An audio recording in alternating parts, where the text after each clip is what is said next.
And I'm told we have an excellent connection. Aha, there we go. Hey guys, welcome to the Joy Reid Show. AWS outage is not letting us be great. So that you notice we just came up without our famous song. We do not have our food chain song this evening, but we still have you guys. We appreciate everybody in the chat. Welcome to the Joy Reid Show. Thank you all. If you're hanging with us on YouTube, on Substack, the Spotify folks, hello to you as well. We are going to make it through this AWS chat. It is literally like taking down the entire world. It really does remind you that like six, tech lords control the entire world. They own all the media. They own all the tech, everything. So basically, if one of them goes down, it takes everything down. This is the Amazon service. That's what's happening right now. But we are gonna press on with the show, and we appreciate everybody, especially our Team TJRS members. Thank you all for being there. Love to everybody in the chat. So here's the question that I want to ask you all on this Monday. What do you do when your own government becomes a troll, like an official troll? Right now, our federal government is literally this country's most prolific and scatological content creator.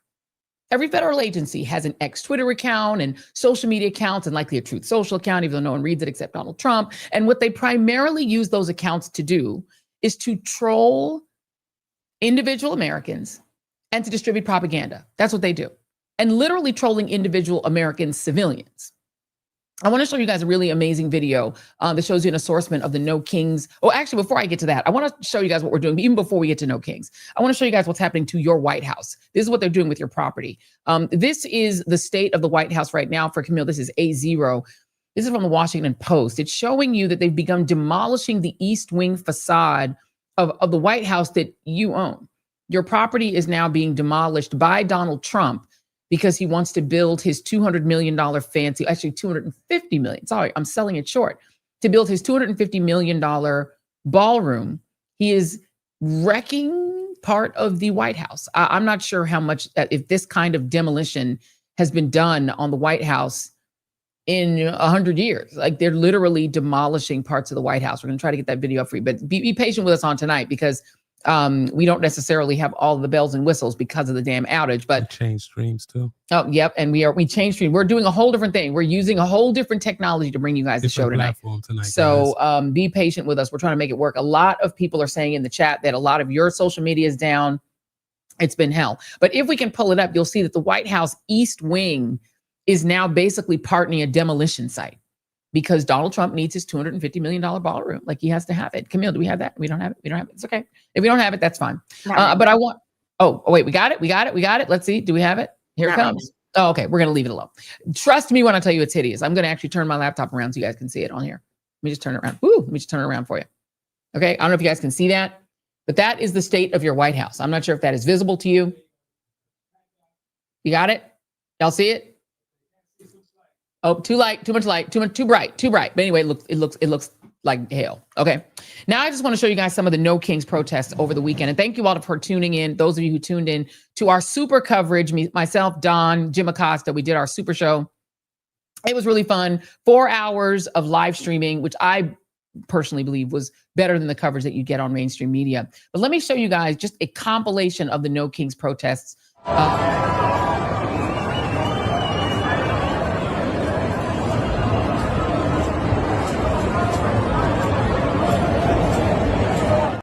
There's literally a 50 nifty United States clip, which you can see on my Instagram that shows you like all of them. So these protests obviously triggered Donald Trump.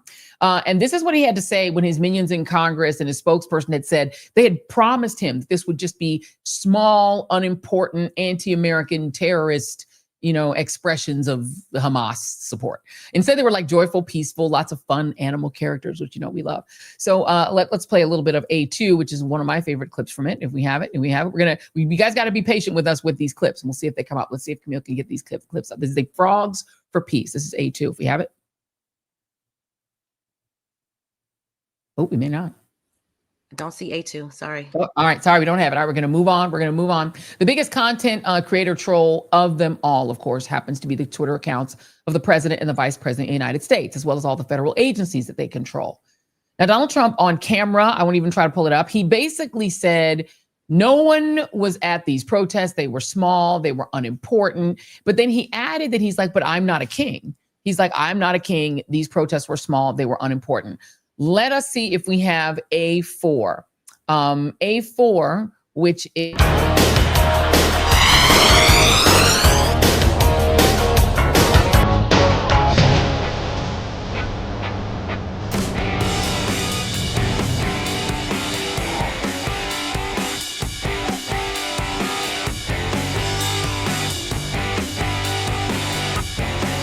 We're going to have to pull the sound off of that video because YouTube will be very upset. By the way, Kenny Loggins, who actually made that song Danger Zone, has now demanded that Donald Trump pull that sound and that song off of his Twitter thing because they're like disgusting. First of all, having the president of the United States, think about this for a moment, use the platform of the White House official account to put a video of himself wearing a king's crown, getting into a fighter jet, which, by the way, he would never have done because he was a coward who literally claimed to have bone spurs so that he wouldn't have to fight during Vietnam. He's a draft dodger.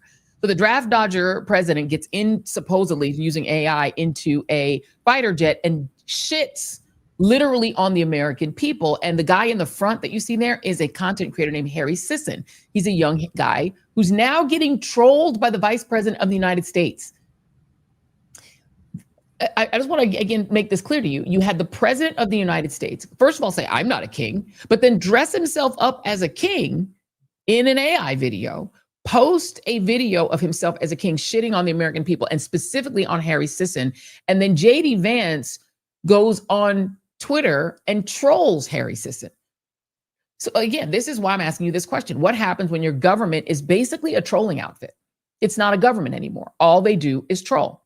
So welcome to the club, by the way, Harry Sisson, from getting trolled by the president of the United States and the vice president of the United States. They both are just trolls. I want to show you what else JD Vance was doing when he is snagging a government paycheck, when he's not defending pro-Hitler and racist tweets by young, but actually fully adult Republicans, some in their 30s and some, 2 years younger than him, and referring to them as boys and kids when he's not doing that, or presiding over the military, literally firing live shells over a Los Angeles freeway. Some of those shells actually hit his own motorcade during the No Kings protest in LA because they wanted to disrupt it. So they had the Marines do their birthday tribute and fire live rounds, some of which landed on his motorcade. When he's not doing stuff like that, he's posting videos like this one. Let's see if we have this one. And this one is A7 and it's called Hail to the King. This is what JD Vance was posting and Trump reposted it. No? Okay, so it's fine because we would have to take out the video anyway, the sound of it anyway. That video is the song Hail to the King, which is also another 80s rock jam. And it's also showing Donald Trump portraying itself as a monarch. They also posted on the official White House Twitter, the two of them sitting next to each other, all in what kind of look like queen's crowns. If we have A8 there, some people have said that those are actually the crowns that the Queen of England wears, not the King of England, which is fine. But I guess they can be queens if they want. It's a modern world. It's 2025. If that's what they want to be, that's fine. We don't have any of the stills. But while we're waiting, by the way, for the Supreme Court to decide whether any of us have the right to vote under the Voting Rights Act, they're going to decide whether we actually get to choose our representatives or whether they get to choose us in this captured Republican Party and captured Supreme Court. I want to note that we still are going to have elections. So here's what's happening in the state of Tennessee. On October 17, a group of local Democratic Memphis and Nashville officials sued that state's Republican governor, Bill Lee, over the deployment of the National Guard to Memphis, claiming that deployment of the Guard violates the Tennessee Constitution, especially the part that says that the governor of Tennessee may not send the National Guard into a city unless there is a case of rebellion or invasion.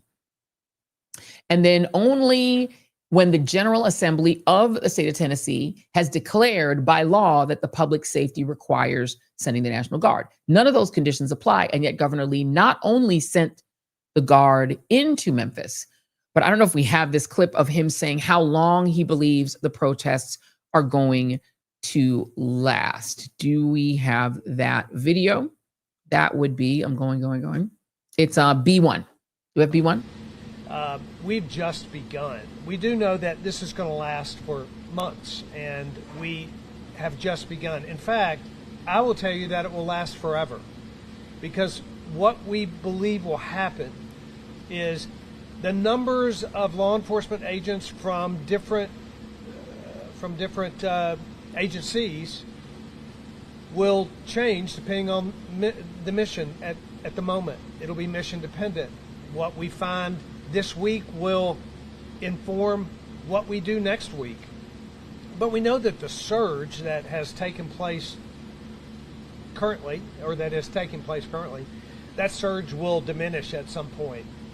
But what we learned from that surge, the collaboration that is happening right now between the U.S. Marshal Service and the Memphis Police Department and the FBI and the DEA and the Tennessee Highway Patrol, that collaboration that in some ways has never been this effectively executed, that collaboration will be here from now on.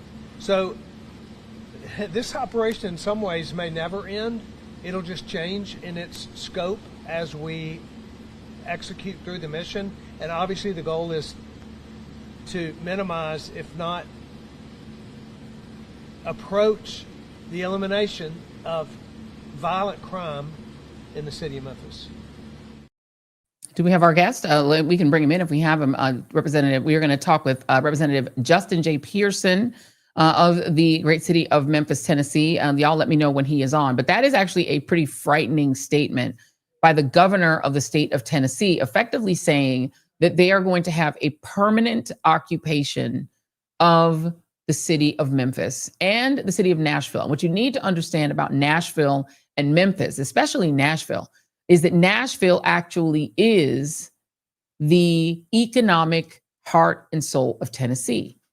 And so what the governor is saying is that they are going to cause the National Guard to occupy their most economically viable city, Nashville, and their blackest city, Memphis, which has the largest Black percentage population in the state.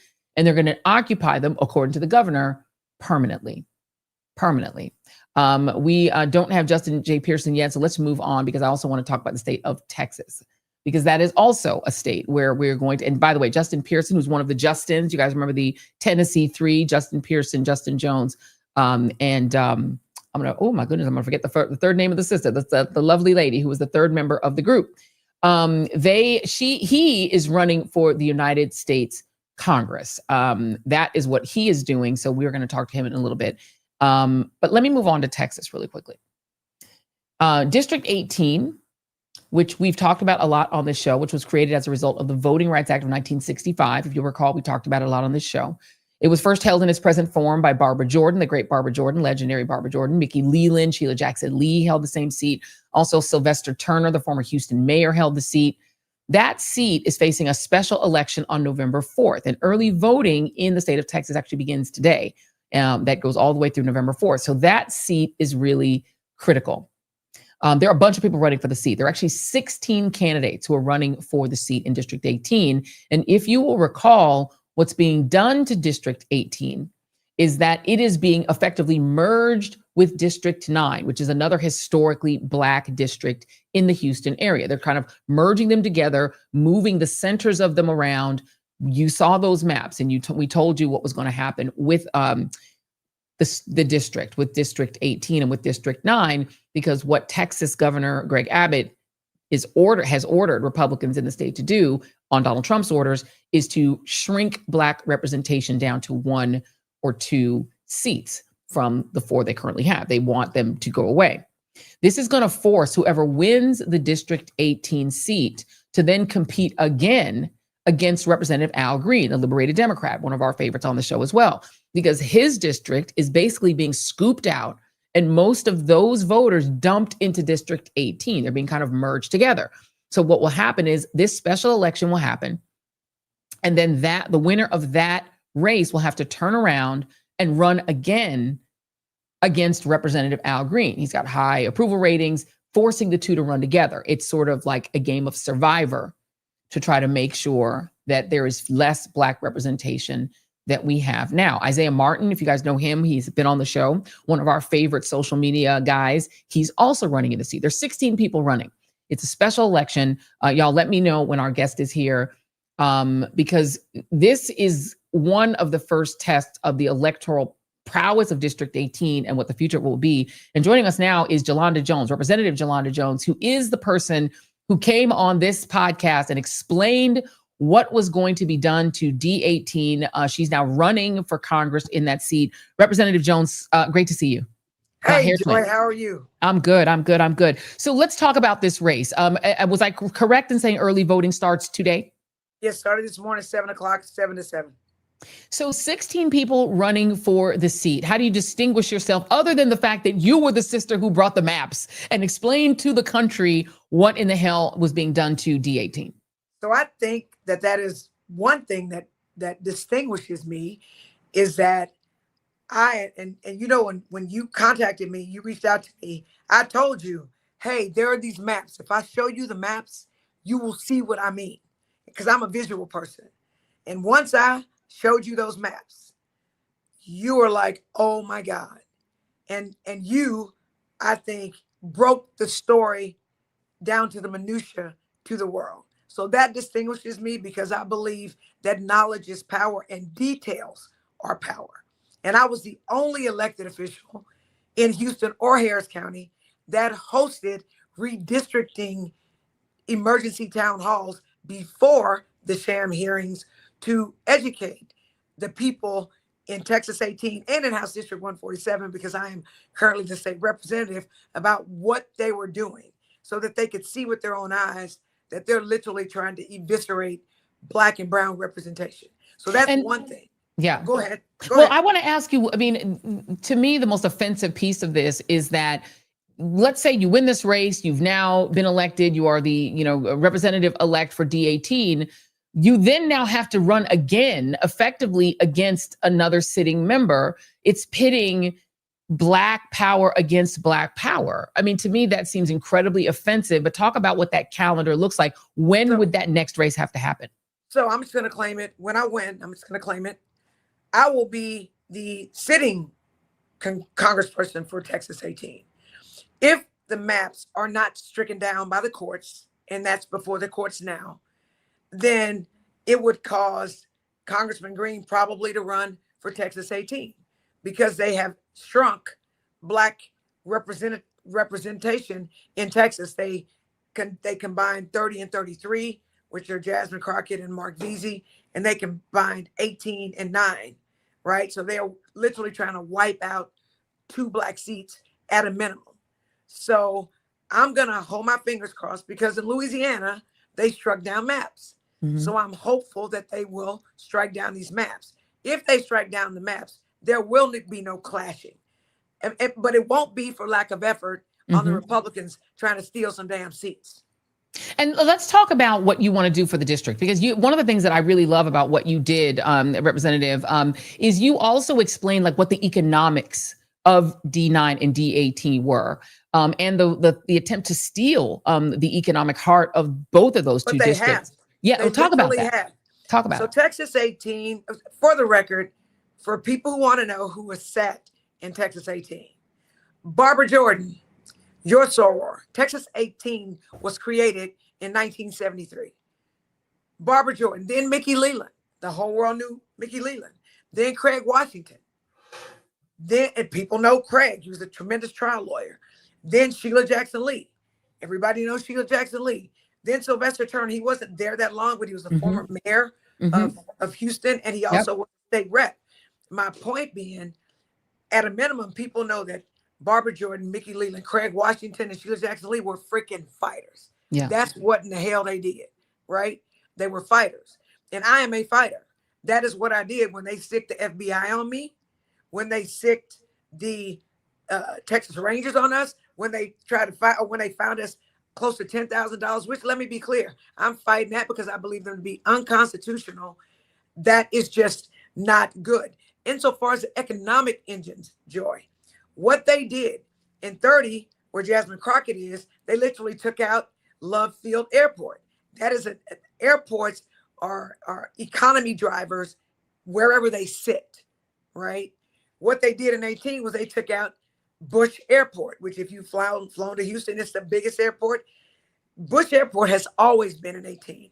They removed it from 18. So they took away economic drivers. And districts, strong congressional districts, need economic drivers. Yep. So, and that's a problem. So they stealing from Black and brown people. And I got to tell you, Joy, I did not come back, right? I was gone. I was gone during the first special session where we successfully killed those maps. Now, the second special session is when they got the quorum because some of my colleagues came back. I didn't come back. I was prepared to stay gone until December, which would have killed the maps for sure. I was prepared to do that because for me, this was the Montgomery bus boycott moment that lasted for over a year, 380 something days. And effectively, my colleagues and I were gone. They were gone for 13 days, which is how long it took to kill the maps in the first special session. But had we stayed gone, let me be clear, there would be no theft of 2 seats. Yeah. And so now I'm fighting. So the reason I'm dressed like this, because I've been at the polls all day, right? Right. You see that? I'm working. Yeah, I got tats, right? I'm a regular. It's a humble brag. Look, and you can do that humble brag on here any day. Go ahead and show them guns. For real. But let me ask you this, because one of the things I do love about you, and again, we're so appreciative that you actually educated the Joy Reid Show audience about what was happening. So you knew this was coming and explained it.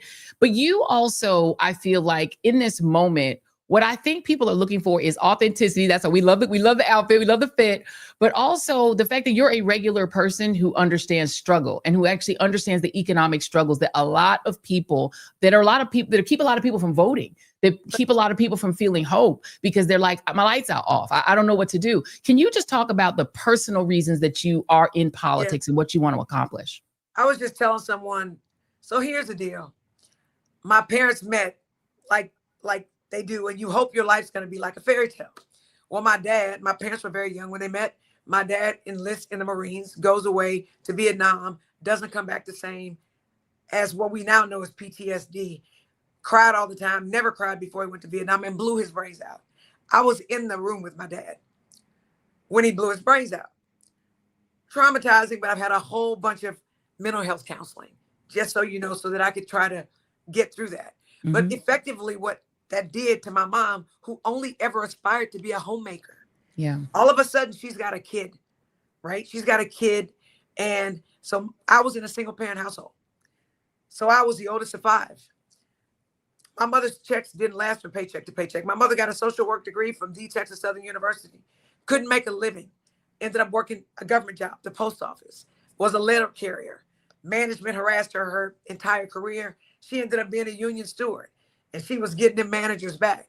But we got evicted all the time. We probably lived in 12 places from 9th grade to 12th grade. The really interesting thing is I was a sports star, so I was always in the media. They always wanted to interview me wherever we lived. I would never let them, right? In 10th grade, we did not have electricity.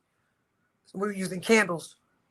So the candles caught fire. And I remember in 10th grade, being 6 foot, that's how tall I am, barefooted, in panties and a t-shirt, standing outside of our house burned down. By the grace of God, my mother was able to find her car keys and pull the car out of the garage. And what I learned from that, and this is what I'm going to do for the people in Texas 18, even though we lost everything that night, and even though we didn't have a place to stay, my mother dropped me off at my best friend's house. She dropped off my sister at her best friend's house. She dropped off me and each of my siblings at our best friend's house because my mother couldn't afford to miss work. I went to school the next day in my friend Winnie Pena's clothes. I'm 6 foot, she 5'4", in crab and pants. But I went to school the next day. It is so interesting. People were like, Jolanda, you smell smoke? Everybody was smelling smoke. I was so embarrassed to tell them that our house burned down. Rent house, we didn't own it. Our house burned down because we were using candles, didn't have electricity. I told them we had an electrical short. What I learned from that is you just got to keep on keeping on. Amen. Right? My mother could not afford, to miss a paycheck. I got my eyes checked. I got my vaccinations. I got my teeth cleans at the city health clinic. That is government dollars coming down to keep me healthy, right? I'm a public school product, elementary school, middle school, high school, college, law school, all public schools. And look where I am today. Amen. Right? My brother was murdered. My aunt was murdered. A bunch of my cousins were murdered. I could go on and on and on. My point is, I understand the struggle. I understand the embarrassment. I understand you can work a full-time job and still not have enough money to pay your bills. And so that's what makes me different. I don't have stories that somebody else did something. I lived it. Yeah. Right. I lived it. And so I'm a fight. And so I always see the world through the least, the last, and the lost glasses, because that's who I am. And some people like Jolanda, you're a lawyer now, and I am. My son and I practice law together. I'm a survivor of domestic violence. I'm very lucky to be alive. I've been strangled. If you know anything about domestic violence, you know that strangulation is very intimate and it is controlled and you mostly die.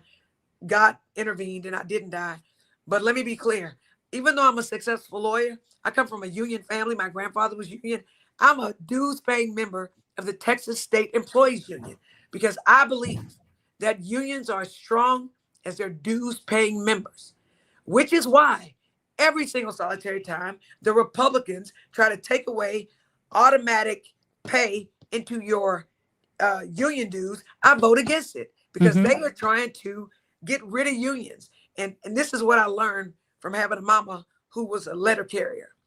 If the employees are not allowed to organize and collectively bargain, management will crush you. And so that is why I fight for unions. I could go on and on and on, but let me be clear. I am a trial lawyer. It's not like being a finance lawyer where I'm in the ivory towers crunching numbers for bonds. Most people don't even know what a bond is, even though we're asked to vote on them all the time.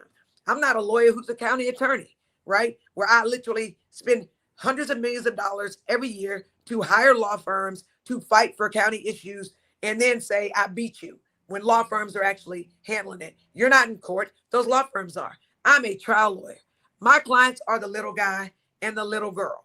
And guess what they do? They come into my office and they say, the police are messing with me, or somebody hit me, or my insurance company doesn't want to pay, or my boyfriend hit me, or my girlfriend hit me. Somebody stepped on them and they need for me to go into court and bow up, right? They need me to fight for them. And when you are a trial lawyer, you have a certain set of skills. Remember that movie Taken, where Liam Neeson said to the dudes, you got 48 hours to give me back my daughter. Otherwise, I got a certain set of skills and I'm going to kill your ass. Remember that? Well, Amen. Let me be clear. I got a certain set of skills as a trial lawyer. When I see some bullshit, I call it out and I go for it. And you know that yeah, let's do this. Let's do this. Let's do it. So yeah. So Jolanda Jones, if you can go to jolandajones.com and to donate to my campaign. Let me be clear. The powers that be in this town don't want me to be the congressperson because they want the same old, same old. They want to keep getting their contracts. They want to enrich their friends. Guess what? I'm going to fight for the money to trickle down to us because it don't never work. And follow me on Instagram at Jolanda Jones. And I got a made up black name. Thank my mama for that. Jolanda, Jolanda Jones. That's at Instagram. So that's who I am. I ain't got nothing better to do. Jolanda Jones, the special voting has started already. If you are in Texas, you need to head to the polls. Let's support our sister. She has been there for us. The folks are loving you, getting lots of hearts in the chat. Thank you so much, everybody in the chat. They're giving you all the love. And she's a member of Alpha Kappa Alpha Sorority Incorporated. D9 love, because I love you a Delta.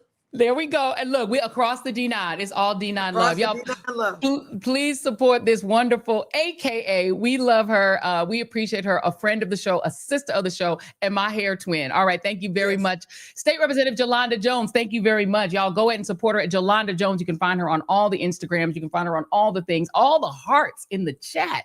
You all are loving her. And she educated us right on this show. And so we had to bring her back to support her run in Texas. All right, let's go down to the state of Mississippi. We're doing elections this hour, by the way. Next hour, we got a lot of good stuff coming, but this hour we are getting into these elections. Let's go to the state of Mississippi, where I would argue the most underrated, which is, I would argue is the most underrated potential electorate in the country. People, they crap on Mississippi. They say Mississippi's unwinnable, that it's not an important state. They think of it as a deep red state. It really kind of isn't. I want you to notice, though, how rarely you ever hear. When's the last time you heard from one of the senators from Mississippi? Can you even remember? Roger Wicker is one of them. Cindy Hyde-Smith is the other. Can you remember the last time you heard either of their voices, what they sound like? Let me play for you the last time I remember hearing from Cindy Hyde-Smith. I hope we have this video. This is her on November 2nd, 2018. She's in Tupelo, Mississippi, Elvis country. And she's praising a local rancher who invited her to speak. Camille is going to try to tee this up. This is D1 if we have it. This is Cindy Hyde-Smith. I hope we have this clip.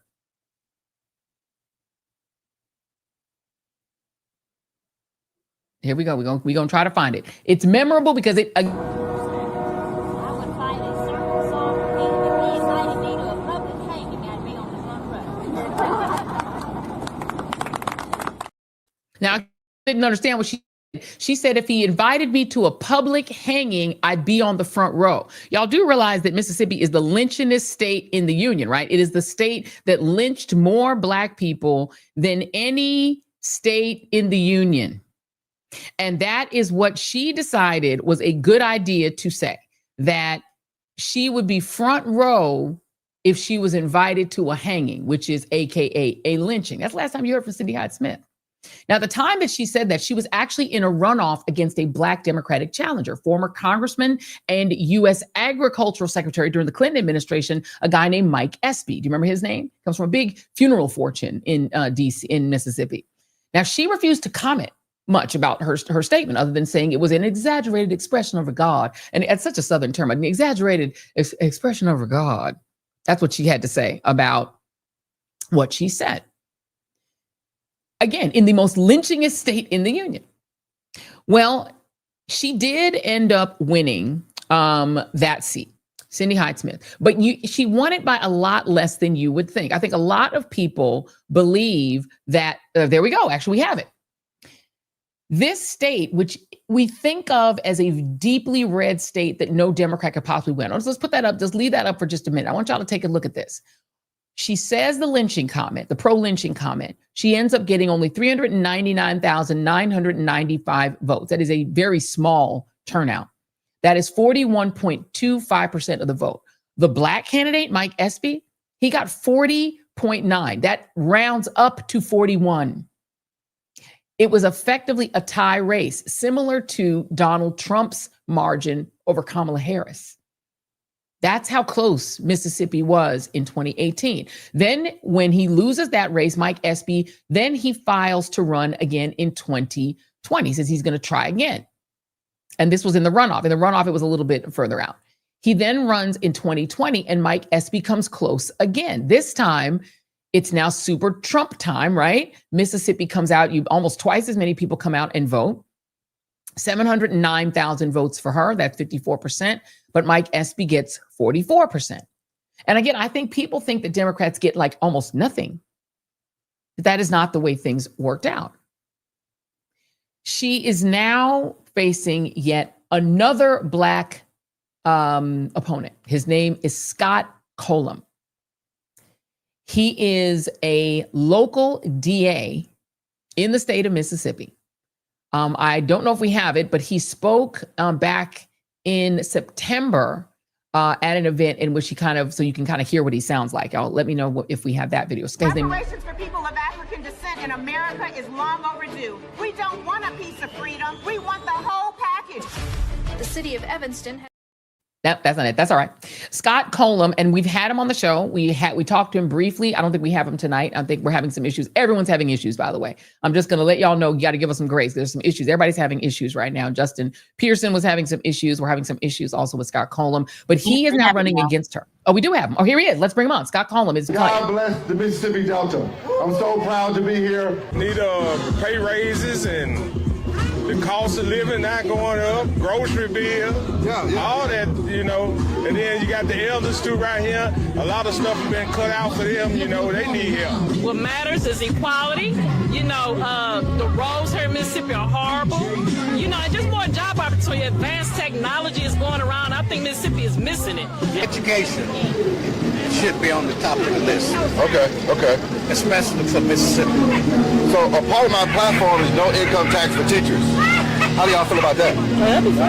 They need it. Because my thing is we don't give any money to teachers from the federal government, so why are we taking taxes from them when it's such an important position? Yes. Right. She died. Terrible tragedy. I'm so sorry about Complication of childbirth, but if it had been a health care center there, we would have still had Harmony. Yep.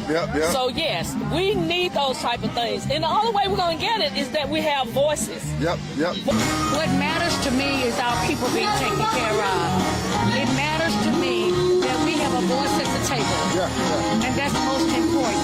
If your voice is not at the table, then no changes can be made. I'm a 7th generation Mississippian. I love Mississippi. I'm raising my family in Mississippi.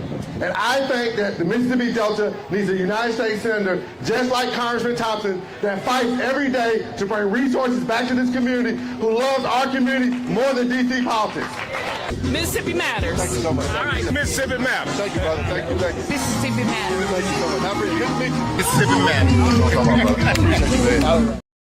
All right. So that is your choice if you're in the state of Mississippi. We've had Scott Conlon again. Again, he is not here tonight. And I apologize again. We are giving everybody grace because everybody is haywire right now. But he is the choice. And again, to remind you, the last Black man to run against Cindy Hyde-Smith fought him to a tie. And Mississippi is a relatively low voter turnout state. So if you just had a few more voters turn out, Scott Conlon could win. And I want to also note, by the way, that when the original election happened, which actually got them to the runoff, there were actually 3 candidates in the race. There was a second Republican in the race. And so let me just read to you the numbers. I don't have them on screen. Cindy Hyde-Smith, and this is in 2018, before they ended up at a runoff, she got 389,995 votes. Mike Espy got 386,742 votes. That's literally like 3,000 votes less than she did. And there was a third Republican in the race whose name was Chris McDaniel, and he got 154,878 votes. If you look at the Mississippi map, there are big swaths of blue in the map. And I want to note, those of us who are thinking about the Voting Rights Act and the reason LaTosha Brown is so valuable, that state, which is a third Black, it is 1/3 Black. That is why a Black candidate is viable in Mississippi, because it is 1/3 Black. By percentage, it's the Blackest state in the union. By numbers, Texas is the Blackest state in the union. By sheer raw numbers, Texas has the most Black people. But percentage-wise, the state that is the Blackest percentage-wise is Mississippi. So there really actually isn't any logical reason why Mississippi shouldn't be able to elect a statewide Democrat. Louisiana did it, and it has slightly lower percentage of Black people. It's possible if you have enough people turn out. Now, no, because we have racially polarized voting, the vast majority of white Southerners now vote as Republicans. Back in the olden days, they were all Democrats. They were right-wing conservative Democrats, and then they became Dixiecrats. And then when the Democratic Party under Lyndon Johnson embraced civil rights for Black people, we had white flight into the Republican Party, the formerly hated Republican Party in the South. And you even have some living Democrats like John Cornyn today who grew up as Democrats. They grew up as Southern Democrats. But as soon as the Blacks came into the party, the whites moved out. We've talked about this before, racial white flight. So Mississippi is one of those states where the vast majority, like 90% of white people vote Republican, and 90% of Black people, when they vote Democratic. But what you also have in a lot of these Southern states, maybe not Mississippi as much as like Louisiana and other states, is you're starting to have reverse migration, meaning that Northern Black people are moving home South, partly because of costs. It's cheaper to live in the South. You have lower cost of living. So you're having a lot of people remigrating and going back. And so that combination of more voting tending voters, people who tend to vote in higher numbers in Northern states, coming back down to their rural kinfolk who may not vote as much and sort of inspiring them to vote. It is possible. All you need, it's not a lot of votes. You need like 150,000 more votes to get rid of the woman who bragged about lynching. Just saying. All right, now let's talk about the state of Illinois. They've also got a candidate on the ballot. Now we can play E1, Camille. Reparations for people of African descent in America is long overdue. We don't want a piece of freedom. We want the whole package. The city of Evanston has pledged to give reparations to Black residents. This is American history. Give us what we're due. Now, that, of course, was the big payback. Erica Alexander, our friend, and Whitney Dow co-directed this documentary that Jason and I were EPs on. It's a really, really great film if you get a chance to see it on PBS. But it talked about Evanston, Illinois, which is one of the first cities in this country to create a reparations program for enslavement and redlining. Of course, it has wound up in court. The MAGA people are mad about it, but there are still, it happened, right? And there's still a lot of other issues that are facing the Evanston area and also the entire district. And one of the people who is running to represent Evanston and the surrounding district in Congress is a gentleman named State Senator Mike Simmons. He attended a No Kings protest over the weekend. If we have that video, it's E2, Camille. Hey everybody, it's State Senator Mike Simmons. Today is Sunday, October 12th. It's 11 a.m. I'm standing at the corner of Western and Toohey, and there have been multiple ICE sightings and abductions this morning in Rogers Park. We just had a truck drive by now at Rogers Park, West Ridge. They are all over the neighborhood this morning. We need you all to, if you've got the privilege and capacity, to come outside if you live in Rogers Park or West Ridge. And we need you to keep an eye out for ICE. We need you to get a whistle, blow it 3 times if you see someone being detained. Blow it multiple times if you see ICE. And if you feel safe and can do so, record ICE in its activities. Try not to put the camera on the person being detained. We want to protect them. And we had a ICE break into a car right here. They busted the glass and took the guy out of the car, left all of his stuff here, including his ID. We're going to try to get it back to him. But we need all of our neighbors to really be on the street right now. Again, we are at Toohey Avenue and Western Avenue and West Ridge, Rogers Park. Multiple ICE sightings, multiple ICE abductions this morning. If you have the privilege and you have the capacity, we really need you, if you're our neighbors, to come outside and keep your eyes peeled for ICE. And make sure you record them if you can do so safely.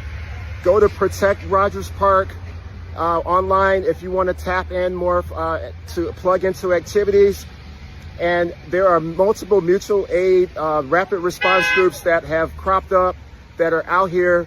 And we want you to get part of those also. But today we just need neighbors out their homes, out of your apartments, and just in these streets. All right, let's bring him in. State Senator Mike Simmons joins me now. He is running for the United States Congress. Is he there? He is. And there he is. How are you, Senator Simmons? Good to see you. It's good to see you too. I'm doing great. Thanks for having me on, Joy. Excellent. That was very harrowing. You're showing us that car that was broken into by ICE.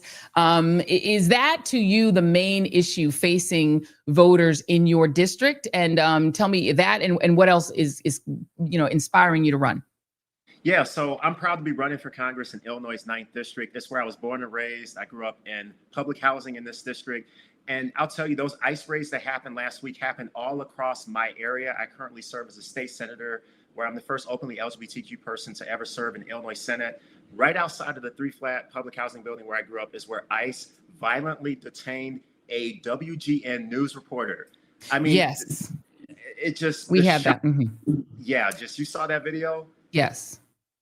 We played that video on air, and it was actually really, if they're now detaining white women who work for the media, they left her undressed on the ground, they humiliated her, and then I believe tried to charge her with a crime. Like, this is where we're at, Senator. And so, what has been the response of the community to seeing this kind of ICE violence cross over from just, the brown people? It was bad enough. They were kidnapping brown folks, but now they seem to just be no holds barred on everybody.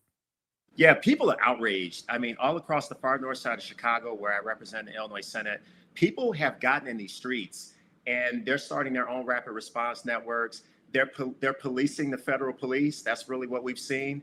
And as the state senator and as candidate for Congress, I've been out there in the streets with them. Last week on Toohey and Western and Rogers Park in Chicago, helicopters flying over where I live on a Sunday morning as they waited for immigrants to come out of church right down the street from where I live. I mean, this is where we are in America right now. And people are just outraged by it. They know what this means throughout history. And I'm proud to be out there in the streets sending a loud, unequivocal message that we don't want ICE here.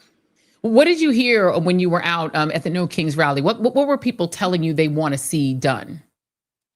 People are so outraged. I think a lot of people want to do something and they don't know quite what to do because they're just so shocked and stunned by seeing Donald Trump send ICE agents into our cities and invade us and occupy us. I mean, it's like a declaration of war.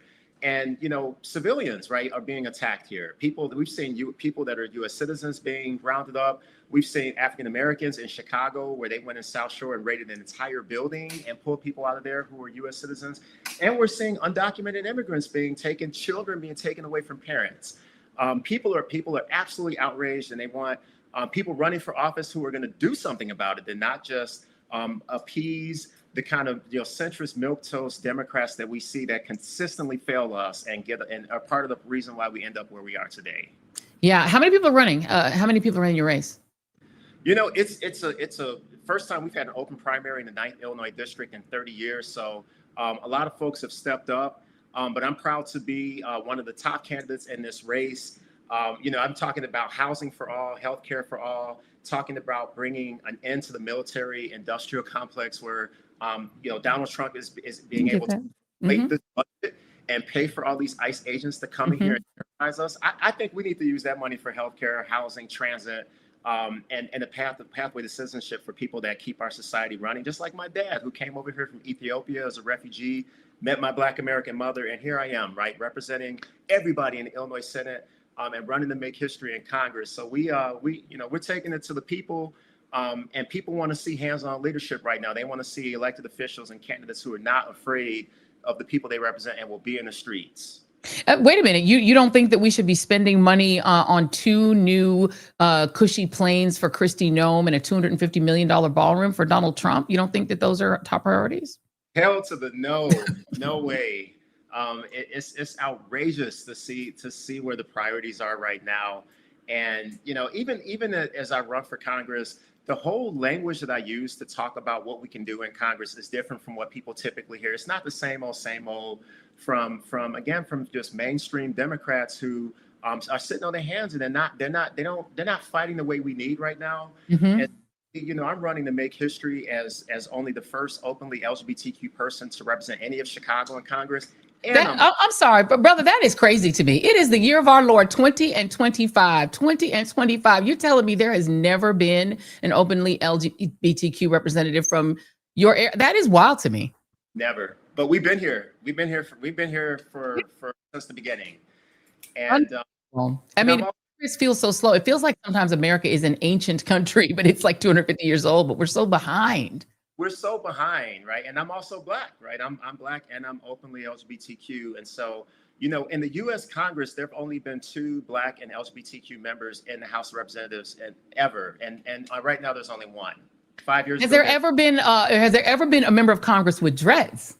Because you might be the first of that too. I think I would be the first one to have dreads, and freeform dreads I would add. Freeform dread, like the real red, not the play dreads, the real dreadlocks. I love it. I think we need that. We need that energy in the United States Congress. Tell everybody where they can support you if they want to get down with your campaign. How can they do it? They go to MikeSimmons.org, MikeSimmons.org. That's where you'll find me. I'm not taking any money from corporate PACs. I'm not taking a dime from APAC. We're going to win this primary with grassroots donors. And so folks that are watching right now, go to MikeSimmons.org. Check out my story. Check out the way I've been shaking it up in the Illinois Senate. I've only been there 4.5 years, got 50 bills passed. And I'm known as one that does not let complacent Democrats pat me on the head and tell me when to write legislation. I get it done. MikeSimmons.org. Make a donation. Volunteer. Help us out. Spread the word. We can win this. We will win this. That is the energy we love on the Joy Reid Show. See, this is why we're bringing folks on that I'm like, this is who I would, if I could vote in all these different states, if I was could pop into each one, these are the candidates that I would support. I appreciate you, Senator Mike Simmons. Best of luck. And when you are a member of Congress, you'll be nearby. So you have to come down, do an interview in the basement because, you know, we love to get a one-on-one and get all of your backstory. Thank you so much. Thank you so much, Joy. I appreciate you. Appreciate you very much. All right, y'all, that's Senator Mike Simmons. Look, you've got good choices. And so this is the reason that I wanted to do this on today, because we need to know that we do have good choices. I think a lot of the reasons sometimes people don't vote is that they feel like they don't have any choices and that it's all lesser of 2 evils. That is just not actually true. There are great choices. There are people who are willing to fight for you. Let me play one more. And this is somebody who is already in office and he's going to be part of our next hour. This is the mayor of Chicago. This is E3 for Camille. He was at a No Kings rally as well. And what he said has kind of gone viral. Let's see if we can play what the mayor had to say about what we should do next. If my ancestors as slaves can lead the greatest general strike in the history of this country, taking it to the ultra-rich and big corporations, we can do the same today. I'm calling on Black people, white people, brown people, Asian people, immigrants, gay people from around this country to stand up against tyranny and to send a clear message to the ultra-rich and big corporations. We are going to make them pay their fair share in taxes to fund our schools, to fund jobs,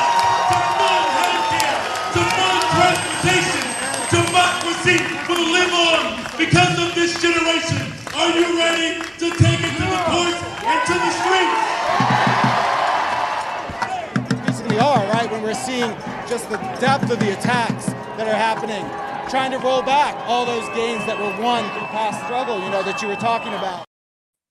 You see that? That is revolutionary thinking. A general strike, meaning not just an individual boycott against Home Depot or Target, but just stop spending money. This is an idea that is gathering steam. Just so you all will know, you're getting that preview on the Joy Reid Show tonight, among a lot of people in the activist space, that what we may need to do is to cut off abruptly the money flowing into the United States from inside. You remember that the gross domestic product of the United States is like 70% consumer spending. And if consumers suddenly didn't spend, let's just say you decided to give love for Christmas instead of a whole bunch of expensive gifts that you buy from Amazon. If you decided to hold back and not go into that deep credit card debt, it would blow a hole in the economy. And every single corporation that's bending the knee to Trump would get a very loud and clear message. It's the message that ABC got when they canceled Jimmy Kimmel. The people withdrew their money from ABC and they said, okay, you don't want to give us Jimmy Kimmel. We're not going to pay for ESPN. We're not going to pay for Disney Plus. We're not going to pay for any of your shit. We're going to literally defund you. And they did $6 billion boom in a week. And suddenly Disney said, ooh, you know what? We really love Jimmy Kimmel. He's coming back on. Because the thing about it is we don't necessarily, and there's somebody in the chat that's talking about we're just pivoting between the two parties. That is true. And in some ways, both parties are problematic. But here's the problem. We, the people, can actually lever in and out the politicians we want if we're actually willing to vote them in and out and not just vote them in and then be comfortable with them for 30 years and let them become 80-year-olds that were then like, why are they so old? Because we keep voting for them. We just leave them in there. And then they're Mitch McConnell and they're falling down weirdly. But if we decided to use our leverage on politicians and say every 2 years we're giving you a report card and we're either going to keep you in or fire you, suddenly politicians wouldn't get so comfortable taking advantage of us and abusing us and ignoring us because they'd be a little worried. Same thing goes for corporations. Right now, there are about half a dozen tech bros who control all of your social media, of most of the media companies. They're scooping up and buying up. We're going to get to the point where we've got like 3 or 4 corporations controlling all of our lives. But they can't force us to do business with them. They can take over CBS and Warner Brothers and CNN and eat up TikTok and eat up, Meta is eating up all of everything else. They could eat it all up, but they can't make you use it. Coming up in our next hour, the Chicago mayor who you just heard will be here. Mayor Brandon Johnson is going to be here. I'm really excited for this interview. We're going to talk with him in hour 2 of the Joy Reid Show. And we are here. Welcome to hour 2 of the Joy Reid Show. If you have not hit like and subscribe, please also hit share. We really would love for you to share this independent media adventure with all of your friends and family. But I want to talk a little bit about some of the national news before we get to the mayor. You do realize, as I said earlier, that Kristi Noem is now getting not 1, but 2 new private planes dedicated to her use and to the use of her staff. That to me seems quite outrageous at a time when we can't apparently afford to extend the subsidies for your health care. What Congress is saying very clearly is they will not spend the money to extend your subsidy so you can afford health care. You can't have that. They want to let those expire. If you go on my social media, there was a gentleman who actually was a congressman from Georgia who actually admitted it on the radio on Dan Abrams' show and said, we don't have to extend that. They were written to be temporary. Well, so were the tax cuts, my friend. The tax cuts in 2017 were written to only last 10 years. That's how they made the budget math work. See, this is a little trick from inside the system. What Congress will do is they will pass something that's really expensive, but they'll say, oh, it sunsets in 10 years. And then they can do a trick in the books and saying it's cheaper than it really is. With the tax cuts, they wrote them to be temporary, 10 years, and they were supposed to expire. But I told y'all before, I used to say it on the ReidOut on Ms. Now, the whole election was about extending those tax cuts because the super rich were like, we're never giving those tax cuts back. And they did whatever it took. Elon Musk and those guys were going to do to get Trump in to get those tax cuts made permanent. Guess what they are? They're now permanent. Well, you know what else was written with an expiration? The subsidies for your healthcare, written the exact same way. But what they're now saying in the Republican Party, and this is why the parties are not the same. The Republicans are saying the tax cuts, which were temporary, must be made permanent. But the healthcare subsidies, which were temporary, must be allowed to expire. That's what they're doing. And Kristi Noem needs a brand new plane, 2 of them, not even just 1, but 2. And let me play you a little bit. Thank you, Ronnie, for the $4.99 tip. We appreciate the love. Here's the lady who's getting this brand new plane, Kristi Noem. This is when she testified. This is Senator Maggie Hassan trying to ask her a very straightforward question. What is habeas corpus? It's actually very important to her job that she know the answer to this question. So, Secretary Noem, what is habeas corpus? Well, habeas corpus is a constitutional right that the president has to be able to remove people from this country and suspend their right let me stop you, ma'am. Habeas corpus, excuse me, that's incorrect. President habeas Lincoln corpus, used it. Excuse me. Habeas corpus is the legal principle that requires that the government provide a public reason for detaining and imprisoning people. If not for that protection, the government could simply arrest people, including American citizens, and hold them indefinitely for no reason. Habeas corpus is the foundational right that separates free societies like America from police states like North Korea.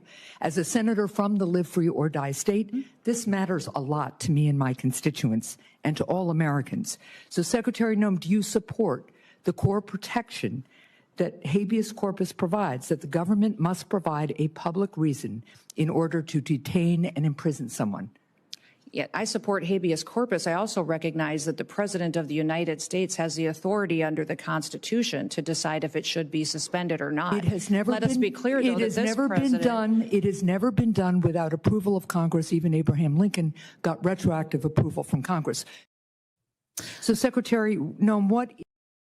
That is Senator Maggie Hassan of New Hampshire, attempting to get the answer to actually a really important question to Kristi Noem's job, because clearly she doesn't really understand what habeas corpus is, because her goons are out here attacking physically anybody brown they see on the street with an accent. She and Tom Homan have put us in this mess because they clearly don't care about habeas corpus. They don't care about the rule of law and the rights you're supposed to have to be detained only with a court order. A court order is supposed to exist when you get detained, but they're going in people's homes. They're busting in people's homes. They're doing it all. These two, Homan and Homan with his $50,000 bag of kava cash, that guy. So let me play for you now Tom Homan, who's the second half of that two undynamic duo.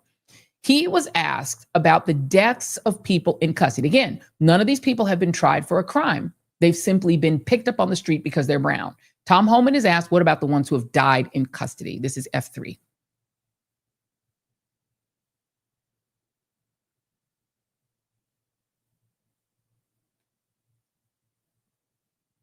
We're going to tee it up for you. I think. We believe. Uh-oh. All right, we're gonna wait till it comes up. F3. There it is. Oh, okay. All right, we're gonna leave it alone. He basically said, I don't care. You don't care. Again, we're giving a lot of grace because the tech is not teching tonight. He said, I don't care. I don't care. So she gets a plane. He gets to keep the 50. Of a 75-year-old Cuban national who died in ICE custody. He had lived in the United States for 60 years. He was being held in ICE detention in Florida. Is there anything you can tell us about that? I'm unaware of that. I'm not aware of that. I mean, people die in ICE custody. People die in county jails. People die in state prisons. People are dying in ICE custody, and so-called White House border czar Tom Homan doesn't seem to care. At least 22 people have died in ICE custody between October 2024 and September 2025, marking the highest number of deaths in ICE custody in 20 years. Meanwhile, detention centers around the country are severely overcrowded, the number of detainees now exceeding 60,000 and breaking a modern record set during the first Trump administration. One of our clients held at the South Louisiana ICE Processing Center, otherwise known as Bastille, was forced by the former assistant warden into near daily sexual acts under threat. Some of our other clients held at this facility were coerced into a forced laboring scheme, asked to push heavy cinder blocks across their dorm, only to be told to push them back to where they came from. They believed they were targeted for their gender identity. The former assistant warden told them, if you want to be a man, I'll treat you like a man. Evidence shows that ICE was aware of this abuse, but systemically ignored and buried the complaints. We need to get as many eyes on this as possible. Help us share this video and visit the link in our bio to learn more. So there we go. Deaths in custody is like, I don't care. Thank you, Lawrence Richardson, 38, for the tip. Thank you. Appreciate it. Sean Garrett, 7542. Thank you very much. We appreciate all the love. So he doesn't care. Okay, well, let's go ahead. We're going to go back in time. Let's bring in State Representative Justin Pearson. We're going to pivot back. There he is. How are you, my friend? It is so good to see you. It's good to see you. It's good to see you. I have to start by congratulating you on your wedding nuptials. I don't know if we have this cute picture. We have an adorable picture of you and your gorgeous wife. So I want to congratulate you all. I think you guys had a summer wedding. I think it was a July wedding. You guys are in the summer. Yeah. July 19th. Yes. Absolutely. There's the beautiful picture. Oh my gosh. I mean, look, you all look amazing. And so we are very happy for you. Very proud of you. You are entering, and her name is Oceana, which is beautiful. Oceanae. Not Ocean B. That's what she told me. Oceanae. It's spelled like Ocean. Oh, you're right. Look, it's spelled like it sounds, kind of. All right. Well, it is great to see you again. Let's talk really quickly about your run for Congress. Talk to me about what inspired you to go from being one of the Tennessee Three, and my bad, I forgot. Gloria Johnson is the third member of the Tennessee Three. Justin Pearson, Justin Jones, and you, my friend, Justin Pearson. What inspired you to want to run for Congress? Yeah, look, right now we are living in a historic moment in time. Where we are seeing the rise of authoritarianism, a dictator in the White House abusing authority and power, and we need new energy to meet this moment. We have to have new voices that help us to understand what we are dealing with, but also speak up and rise up to fight back. We've got to prioritize the issues of affordability, economic opportunity, access to healthcare, and have people in the positions of power who actually knows what that means, right? Like, I'm not some multimillionaire who's talking about these things. This is my life story. These are my beginnings, and this is how my life has played out thanks to the investments of so many people. And we need representation in Congress that can elevate those voices in a way that the status quo just isn't doing for us. And talk about, the process, because you're a state representative. We've talked to a few state reps on tonight, and it's expensive, right? And as you know, we had one gentleman on who said he's not taking PAC money. It's having to really go out and raise the money for it. How complicated has it been to go from a very prominent, very well-known, at one point thrown out of the Tennessee State House, figure to becoming a member of Congress? How hard has it been? Yeah, I mean, this is hard work. I mean, it's lots of phone calls, reaching out to people, telling them go to votejustinj.com, sign up to volunteer, donate whatever you can, because the incumbent has $1.8 million from corporations. And I'm not taking any corporate PAC money, right? This is going to be a people-powered movement supported by people. And so we need folks to invest in our campaigns, in these efforts, because people with money, and he's independently wealthy as well, right? They're able to run for office without any concerns. And now you have some of them saying, I'm not going to accept, my paycheck from the government. You shouldn't have been getting a paycheck anyway. You're a multi-millionaire many times over. And so it's much more difficult for regular folks to run, but it's important that we do, because the perspective that we bring is one that's needed in Congress. And this is Representative Steve Cohen. Who are you? Is it Steve Cohen that you're running against in the primary? Yes, you are. And he's a decent member, but the reality is you have to have that challenge. And I think we have this phobia against primaries among Democrats. And it's become a real problem in that people get offended that somebody would run against an incumbent. But it's like, that's the way that we refresh the bloodstream of the country. It's the reason, they need a Princess Di in the royal family, right? You have to have some new blood. What would you want to do in Congress? Talk about some of what your priorities would be. Yeah, our main priority is to deal with the issues of poverty and access to good jobs and dealing with the affordability crisis. We need to end the grocery tax. We need to do things that make it easier for people to access home ownership, because right now we're seeing a lot of equity firms buying up neighborhoods, skyrocketing the rents, but wages aren't going up for people to be able to pay for that. So half of the paycheck is going to rent and the other half is going to keep the lights on and a little food on the table. Like, that's not fair. And we need to have a more fair economic system that's going to provide access to opportunity to more people, but also raise the minimum wage. It's been $7.25 for 20 years. And so one of the first pieces of legislation I'm going to fight for is to increase the minimum wage. We can't continue to live like this and continue to operate our country believing in democracy when so many people are blocked out of it. We're going to fight for health care for all. You shouldn't die from having access to healthcare in the richest nation in the world, and making sure that all of our kids and our teachers get a raise, that kids get educational opportunity that I got denied when I was just in high school, going and fighting for textbooks. And then we're looking at how we can protect those who protected and served us in many wars. Our veterans in Shelby County and District 9 are missing $600 million in federal resources and benefits and compensation. And I'm going to DC and to Congress to help fight for them. Not having a voice is not something that's right in a representative government. And we can't just have a voice for the richest and the most powerful. Everybody's got to have a voice in Congress. I spoke earlier about the fact that there are some local representatives in both Memphis and in Nashville that are fighting a court case right now about your governor saying not only is he going to put the National Guard, has he put the National Guard on the streets of Memphis and in Nashville, but that it's going to be permanent. What do you make of that? I mean, it's completely illegal and unconstitutional. Article 3, Section 5 of our Constitution is very explicit that the militia, in this case, the National Guard, can only be used in cases of invasion and rebellion. This governor took away the Attorney General's opinion that actually stated that fact and said they withdrew it as if it did not exist. But we know the truth. We know we have a constitution and they have a responsibility of upholding it, and they are not. The governor, Bill Lee is his name, is violating his oath that he swore on a Bible to protect and to defend. And I'm really proud to see elected officials and organizations suing. Because that's what you do in a democracy. You hold those in power accountable for their actions, because no one should be above the law. And I want to put up the demographics of Memphis. It is arguably the blackest city. It is the blackest city in the state of Tennessee. It feels like what your governor and what your state legislature are attempting to do is to control the economic history or the economic futures of Black Tennesseans, essentially to say that you cannot have autonomy economically in Nashville, which is the beating heart of the state's economy, but also in Memphis, one of the most historical places in America. And it seems that they're doing that while also last time you were on talking about the way that these AI generating companies are being allowed free reign to do to the people of your city whatever they will in terms of pollution. How do you fight that as a member of Congress? Will that make it more effective for you to fight it?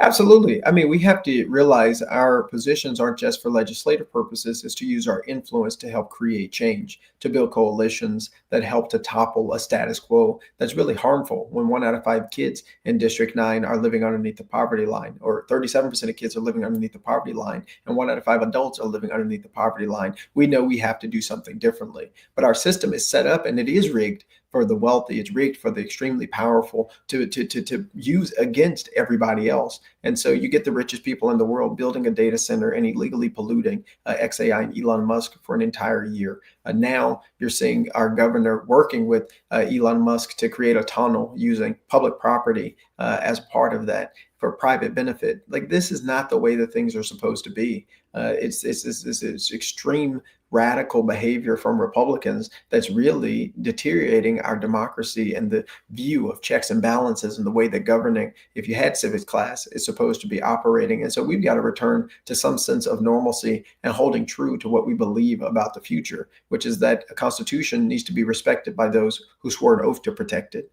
that we need to protect the voices of those who are too often being silent, and the lives of people like our immigrant brothers, sisters, and siblings who are suffering underneath this administration, who's kidnapping and disappearing people. We can't let go of our values just because of the moment that we're in. We have to protect them and defend them now more than ever.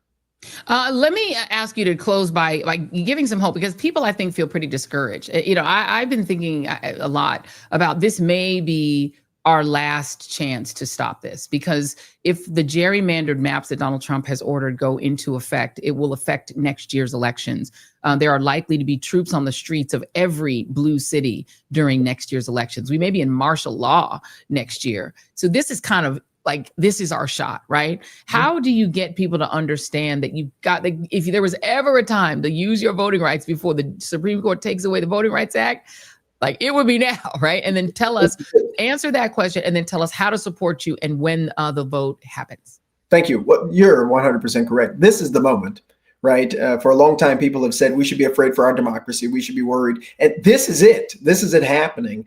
Seeing the National Guard being deployed, seeing federal agents coming into communities without any request from the local government, and particularly Black-led and Democratic-led cities. Like, the fire alarms, the bells should be going off for everybody. Like, this is not okay. And if we do not speak up now, the opportunity to speak up may not be there into the future. And so everybody is needed and necessary in this moment to fight back, which is why I was so excited to be at the No Kings rally this past weekend to be like, wait, thousands of us, millions of us are in solidarity. And there was a lady, Reverend Nance. Reverend Nance is actually has terminal cancer, and she still came out Saturday saying, with my last breath, I'll fight for what I believe to be right in District 9 in Memphis and in this country. And then Reverend Nance is still coming out. Then we've still got to show up. We've still got to give all that we can in the belief and in the hope and the possibility of democracy, because this is it. Things will change if Donald Trump, the Republicans, are allowed to abuse and misuse their power in the ways that we've seen it. And so join our campaign, join our movement for justice rooted in love. You can go to votejustnj.com. You can donate, you can volunteer, but we need everybody to either be running for office or supporting somebody who is running for office as we go into next year's election,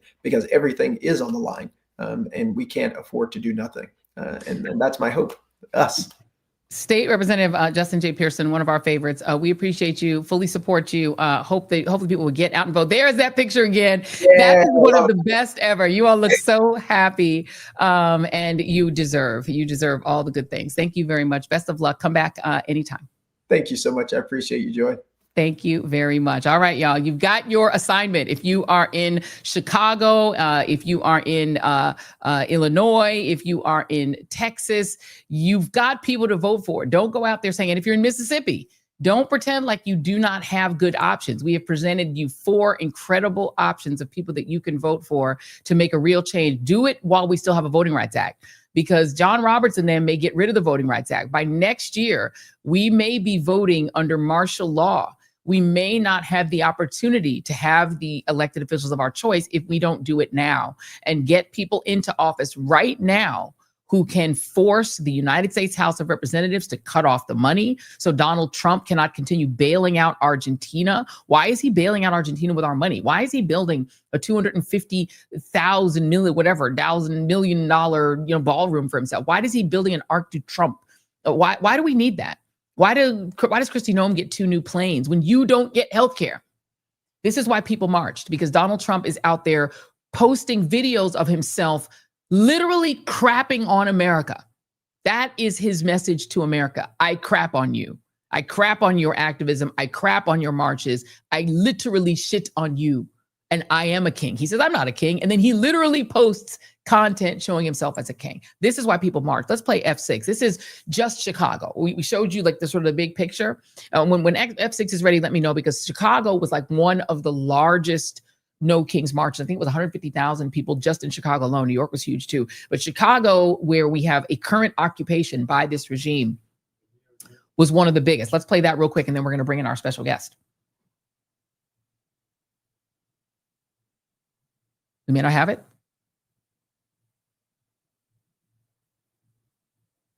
Oh, that's all right. Let's bring in the mayor. Let's bring in Mayor Brandon Johnson. We'll just think about it in our minds. We'll see it in our heads. Mayor Johnson, thank you so much for being here. We appreciate you. Hey, thank you. Can you hear me okay? We can hear you. You sound great. You sound great. Really terrific audio. So you at the No Kings March, you made a pretty strong call for economic pain to be distributed among those who are oppressing us. Can you say more about what your call is for? Wow, you're not messing around this evening, huh? Let's get right to it. Not at all. Look, the ultra rich and these large corporations have received tremendous benefit from this president. In fact, as you know, in that big piece of nasty legislation that the Trump administration pushed through, it was the largest upward transfer of wealth from middle class, working class people into the hands of the ultra rich in the history of America, right? And so when we talk about authoritarianism, it's very clear about what it represents. It's simply about absolute control. And unless we as working people rise up collectively, I don't believe that simply having rallies and speeches and press conferences is going to do the job. And so I come from a deep, long tradition here in Chicago with the Rainbow Coalition that has connected through, I believe, what is the most potent force that Dr. King described, that if the labor rights movement and the civil rights movement were to ever collide, what enormous potential it would have. And he gave that speech before the AFSCME delegation, I believe in 1967. And so it's not like we have to reinvent ourselves, Joy. If there was ever a time for working class people to rise up collectively together, this certainly is the time. Yeah, and I mean, there has been a lot of talk about an economic strike, and I mean, it is the simplest thing you can do. Medgar Evers would say, not everyone can march, but everyone can just not buy a dress from a store that won't let you try it on in the store, or don't buy food from some place that makes you go around the back. It's an act of not doing, right? That actually saves you money, for one thing. You can just sort of say, let me hold on to my money for myself. We don't know if we're going to be in a deep recession or depression next year because of Trump's tariffs. It is one of those things people can do just by not doing, right? That's exactly right. In fact, when I think about, all of the major resistance in this country, whether it was, as I said on Saturday, the greatest general strike and greatest act of resistance is when, my people threw down their tools and decided to take up the great cause of uniting these states through ensuring that we abolish slavery, right? And when we think about the civil rights era, the organizing around public transportation, right? We think about the great movements that were centered around public transportation and public education. When we think about fair housing, again, going back to Dr. King coming to the city of Chicago and setting up shop and living on the west side of Chicago, where I proudly live, he understood that if we don't provide a real pathway for everyday people to be able to experience the economic vibrancy of this city or this country, then our work is limited. And quite frankly, I would take it one step further. I believe that our work is in vain if we don't come together collectively as working people. It's imperative in this moment that we send a strong message to the ultra rich and these large corporations who, again, are receiving tax breaks from a president with tariffs that have been deemed, most of them, illegal. And here's the thing, they do not care. Right. And so while we're trying to find a sophisticated, polite way to demand our rights, there's just no record, Joy, in history that I taught as a social studies teacher here in our public schools, that without real collective organizing and resistance, and that includes economic resistance to the ultra rich in this country, I do not see a successful example without having that type of organized effort. In the city of Chicago, there's been a lot of real creativity from you all with the salt trucks, which you ordered to go out to make it a little harder for ICE to operate on your streets, to local businesses who have said, ICE can't come in here. You can't use our bathroom. You can't eat here. You're not welcome, right? They want to bring back discrimination from the pre-vote Civil Rights Act era. It's like, okay, fine. You can't eat here. But Kristi Noem is responding to that by apparently going on a buying spree, attempting to buy up property in the city of Chicago in order to operate from. That sounds like they want to have that occupation become permanent. What do you make of that? Yeah, and I'm glad you lifted up the fact that we have businesses across Chicago that are working in tandem with my administration. I was the first city in Illinois and one of the first cities across this country to actually put up what we call ICE-free zones. So on public property that the city of Chicago controls and operates, we're not going to allow ICE to set up their operations that's terrorizing people across our city on public land. Here's yet another example where, I'm going to look into more actions and more activity to get a greater handle on what Kristi Noem is attempting to do. And that's going to take some collective cooperation. Now, look, these are unprecedented times. And it's going to require a great deal of innovation as well as creativity to push back against these acts of tyranny and authoritarianism.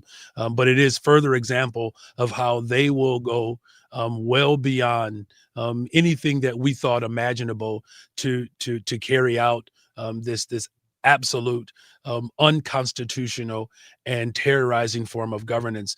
So there's a lot of work for us to do, but I do believe that there is a rising spirit of resistance that's taking shape across this country. You know, we had estimated over 250,000 people just in the city of Chicago alone. We're saying 7 million, I believe, nationwide. And so, look, we're going to use every tool that's available to us to push back against the Trump administration, but it's really going to take all of us to be united as working people to put it into this authoritarian rule right now. Yeah, sometimes buildings get condemned. I mean, you just can't buy them because I'm just saying. I like the way you're thinking, Joy. I appreciate it. I'm just saying. Let's talk before I let you go about this this Operation Midway, in which Noam and Kava Bag Homan ordered military troops to rappel onto a building in your city. Treat that building like a war zone. For Donald Trump said he wanted to have his military practice in U.S. cities. They dragged Black and brown families out at 1 a.m. in the morning, some in their nightgowns, some with no clothes on, made them stand in the street, zip-tied children, threw them into the back of U-Hauls, and separated the children from the adults, the men from the women. It was very 1930s. What has been the reaction of the city to that? Is there anything that the city can do to ameliorate the suffering of those people? Some of their homes were completely trashed as a result of this.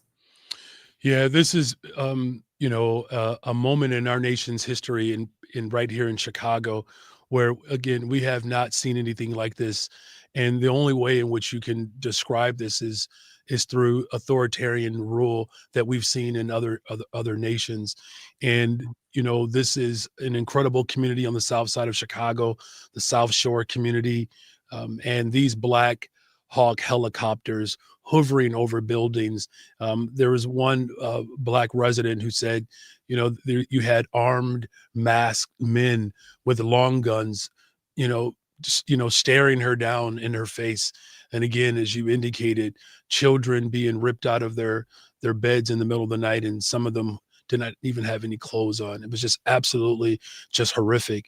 And so what it has done, though, quite frankly, it's united the people of Chicago. We've said all along that this is not about immigration. It's not about crime, right? Because violent crime continues to go down in the city of Chicago. Our homicides are down, shootings are down, shooting victims are down. The number of people who have been detained who have documentation, or the number of people who have been detained who have, no criminal record at all, is significant. So this operation is not about the worst of the worst. This is about terrorizing and looking to conquer cities. This is really a war on American cities. And so now we have Black folks, brown folks, white folks, Asian, young, old, who are all united collectively in our city to defend all of Chicago. That's what my executive orders have done. That's what our organizing has done. I just released my budget, Joy. I gave my budget address just last Thursday, where we are challenging the ultra-rich, these large corporations who have received tax breaks from the Trump administration, to put more skin in the game, to fund housing, to fund education, to fund transportation, to fund good paying jobs, to make sure that we have environmental justice, to make sure that we have real safety in our communities. And so people are being awakened in this moment. I know that's a word that frightens the alt-right in this country, but there's nothing wrong about becoming awakened, to have a greater sense of consciousness of how we can come together to protect our democracy and to defend humanity. And so that's essentially what has happened here. The Trump administration indiscriminately releasing tear gas on families and on police officers. It's really galvanized our city to build communities that are centered around our humanity and dignity. So we're going to fight back in Chicago. Congress refuses to stand up to this administration, but Chicago, as we say it, we ain't scared. It's clearly not. Chicago is doing the thing. The wonderful mayor of Chicago, Mayor Brandon Johnson. Thank you so much. We appreciate you, sir. Thank you. Thank you. Appreciate you, Joy. Thank you. Keep up the fight. All right, y'all. We are going to continue. It is a Moral Monday. And you know what that means? It means our bishop is here. Y'all are going to let me know when he is teed up and ready to go, because we are in a moral crisis. And so if you're in a moral crisis, you're going to need yourself a man of God. And here he is, Bishop William Barber of Repairs of the Breach. He's also a professor at Yale in the Divinity School. So he's doing all of the things. I have to say at Yale because I went to the other one. So, you know, a Yale man. How are you, Bishop? I'm a Yale man. That's right. A Yale man. Yes, he gets. You're a Harvard woman. Harvard and Yale in the house. Yeah. So DEI, diversity, equity, and inclusion. Let's talk about, we are having a little bit of challenge. We're trying to have a little bit less video, et cetera, because of all of the stuff that's going on with this tech down. But I wanted to talk about what you had to say when you also showed up at a No Kings rally. Give us a summary of what you had to say to the people at No Kings 2.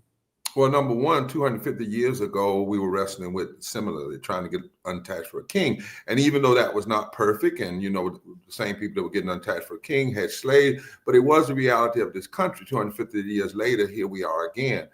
I also talked about there's one thing that must be clear, that we bowing down is not an option. Giving up on the democracy is not an option.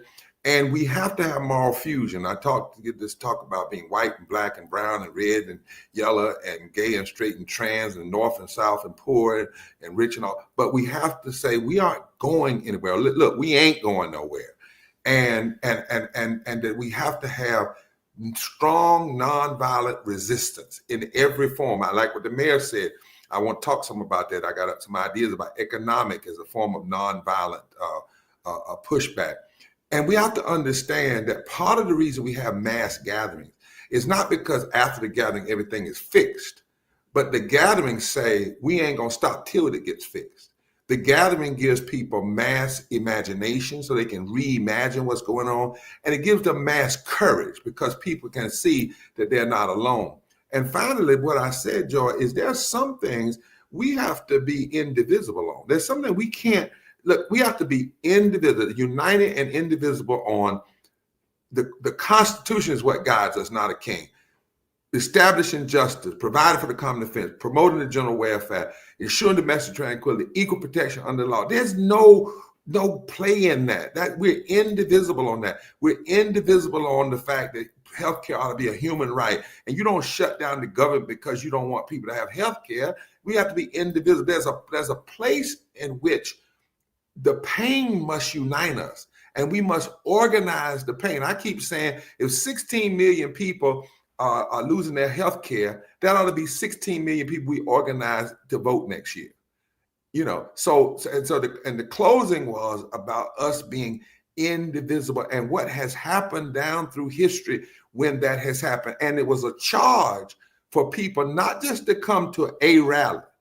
See, authoritarians must know. And one thing we did in Moral Monday, you were the first one to provoke Moral Monday, is that we kept coming and coming and coming. But also connected to that was a legal strategy and an economic strategy and a nonviolent civil disobedience strategy and a voter registration strategy. It has to be all together. Absolutely. And so give people a sense of how they can find the courage. I mean, 7 million people found the courage to come out and march, despite the Republicans saying it was going to be a hate rally, that it was a terrorist rally, Antifa, making up Antifa, which does not exist, by the way, all of that. But people still found the courage to come out. How do we get more people to get involved? Well, one of the things I said Saturday is you have to understand we is the most important word in the justice vocabulary. It's not what I can do, but what we can do when we stand together, fight together, move together. So one way people find the courage is you keep giving them opportunities.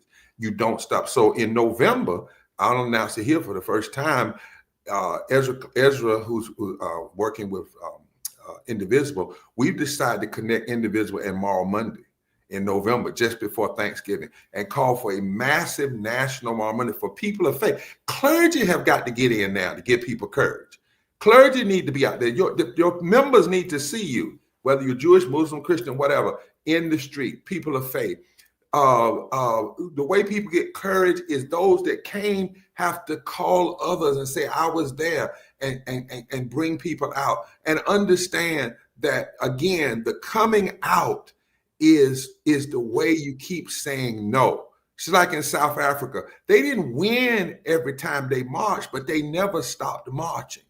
And so the other thing, Joy, one of the things we're doing is we had Moral Monday today. So after Indivisible, we didn't stop.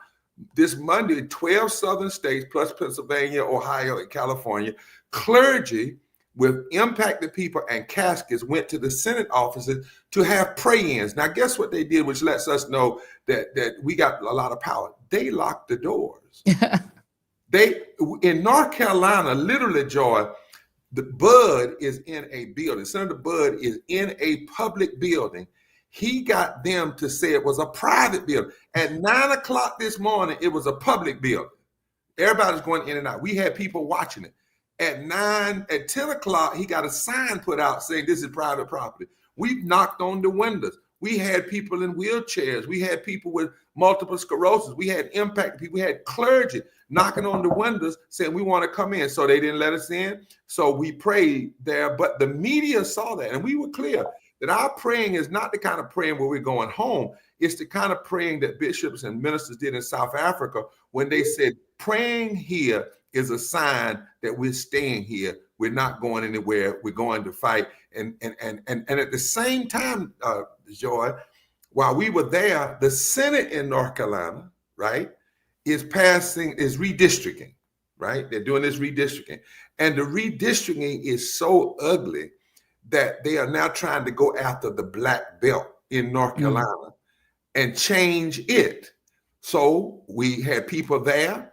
The lawyers are ready to go. But the other thing we're saying, okay, if the Supreme Court guts Section 2 and throws it to the Congress to fix it, then what we have to do is have the most massive turnout of black and brown folk ever in the history of North Carolina, because a movement vote could upset some, not all, but some of what these districts are trying to do. If 80% of black folk turn out that's registered to vote and eligible to vote, some of this redistricting can be flipped on its head, right? Right. You remember like Andy Young? Remember he won in a District 5 that was predominantly white in the 1970s, right? I think it was 1970, and it was a predominantly white district. So that doesn't mean that's right. That doesn't mean that we don't fight for the minority majority district. But what it means is we've got to turn up the heat. We got to turn it up. Absolutely. Exit question for you, Bishop. There is this talk. I have to ask you this. I would be remiss if I didn't bring you on here. Mm-hmm. You've got a lot of talk on the other side about the Antichrist. Yeah. This is what Peter Thiel's new thing is that he's decided the Antichrist is people trying to regulate his money. And Greta Thunberg, who's trying to regulate the environment. As a man of God, how do you respond to somebody who is saying that the Antichrist is the attempt to regulate wealth? Yeah. Well, first of all, let me just be theological and tell you what Antichrist means. Antichrist literally means anti-Christ. So how are you anti-Christ? You are anti-Christ when you don't feed the hungry. You're anti-Christ when you don't care for the sick. You're anti-Christ when you don't care for the least of these. You're anti-Christ when you focus on greed rather than grace. You're anti-Christ when you're driven by the love of money, which is the root of all evil. The Bible literally says you are anti-God when it says, woe to those who legislate evil. And evil is described as making women and children pray and robbing the poor of their rights. So if they want to get this argument, we read it. The fact of the matter is Antichrist is greed. Antichrist is power unchecked. Antichrist is using power in any way that destroys humanity. That's one of the reasons why, Joy, we're taking from tomorrow Monday a group of clergy to meet with Jeffries, because what we're saying to the Congress, you all have to be ready for the moral fight. This can't be just a Democrat-Republican fight. And you have to shift your language as well, right? Mm-hmm. Because these folk are playing with language and you can't laugh at it. You can't just, you got to take it on.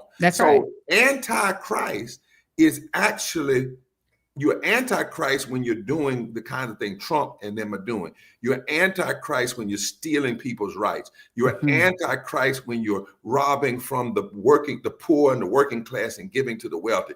You're Antichrist when you're letting people die because you take health care, because Christ Jesus didn't do that. He gave the lepers healing and never charged a copay.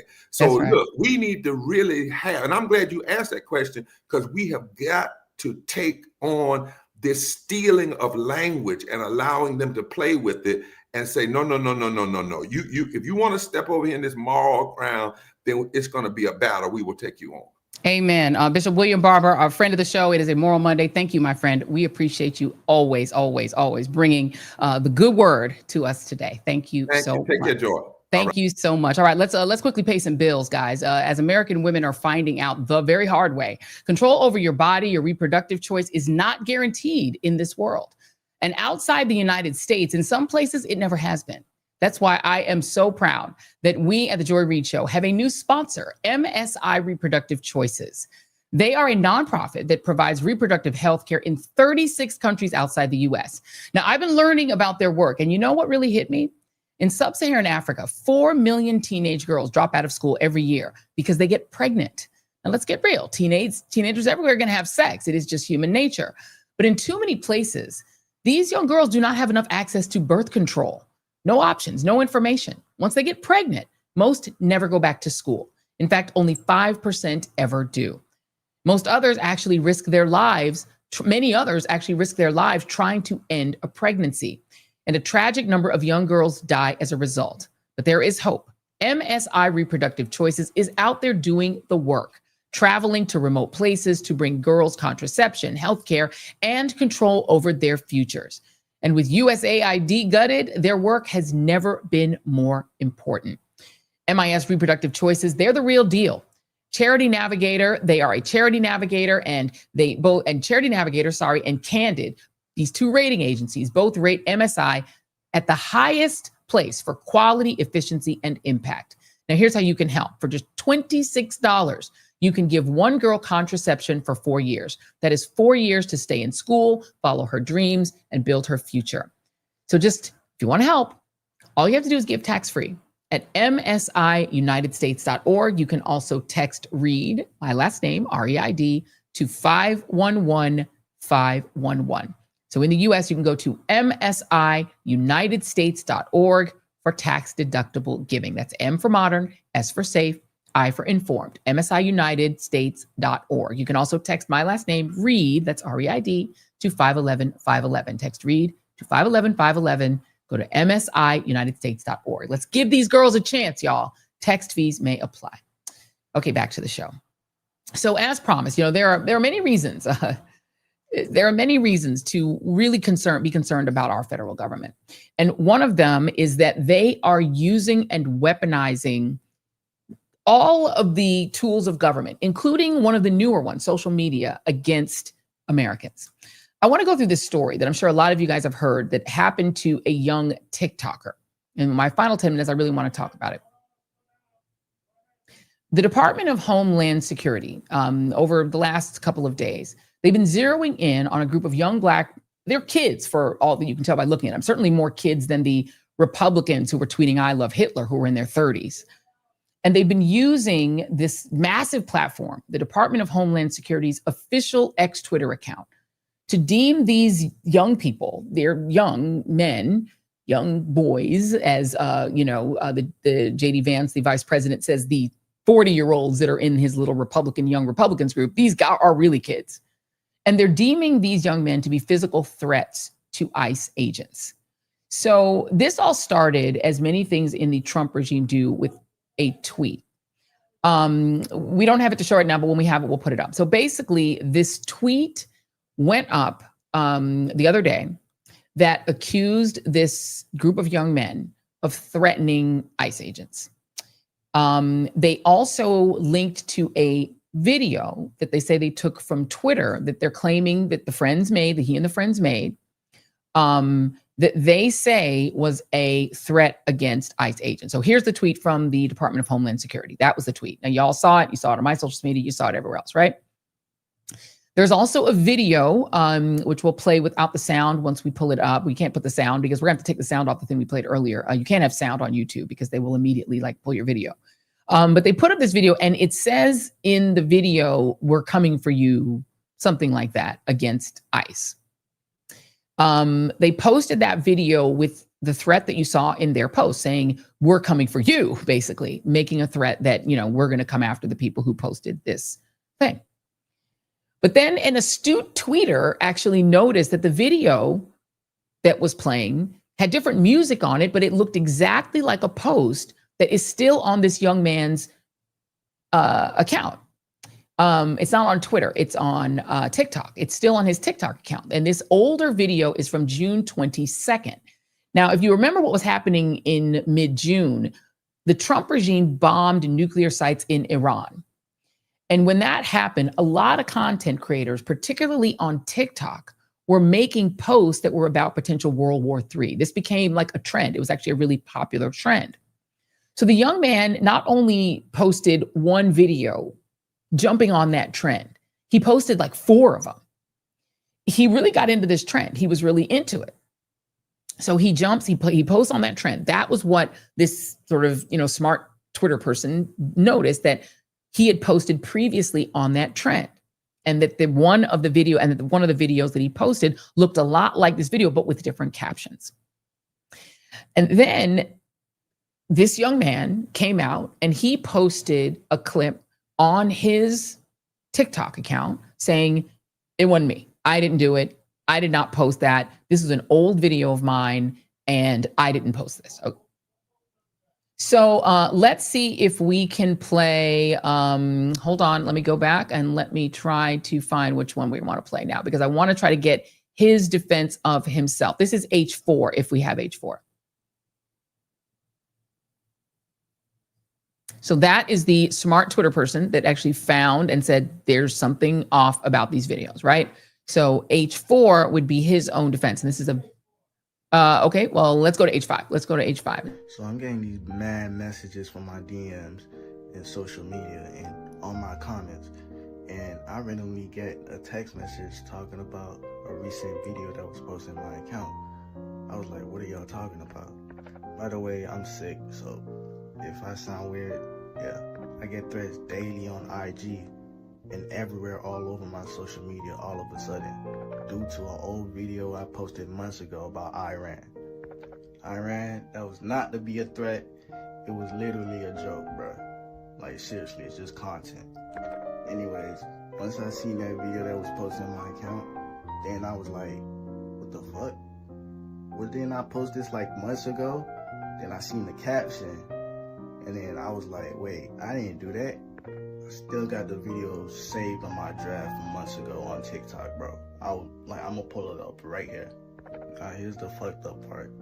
The federal government is involved with something that I didn't do. Like, what? So this is what they reposted off my TikTok. That video got taken down. So here's what they reposted on their page. Now that video is going crazy as hell on Twitter, bro. Now I'm a threat to the government for something that I didn't do, bro. Now I'm being called a wannabe YN, a wannabe gang. Let me bring in our guest, Esosa Osa of Onyx Impact. She is terrific and really understands this world. And so I was really excited to be able to talk to you, Esosa. So this thing has become a problem for this young man. I will note for the chat that I did reach out to him. I was able to get in contact. He is getting an attorney, which is a very smart thing to do. He's not talking to the press. He's not ready to do any interviews. But for me, a couple of things are important here. And you can tell me if you're an expert in this.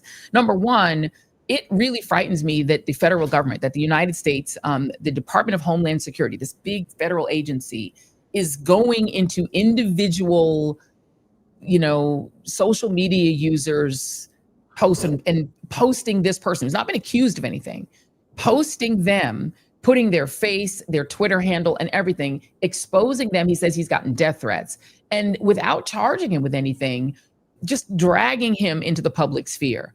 That's number one. And number two, this is the same federal government that is also posting content, literally taking a shit on the American people, specifically targeting Harry Sisson, who's a young content creator, posting Donald Trump being a king, posting all sorts of trolliness, What do they think they're teaching young social media creators? They're teaching them to be trolls and to do trolly things. Those two things both bother me. Please tell me where do you see in this mess?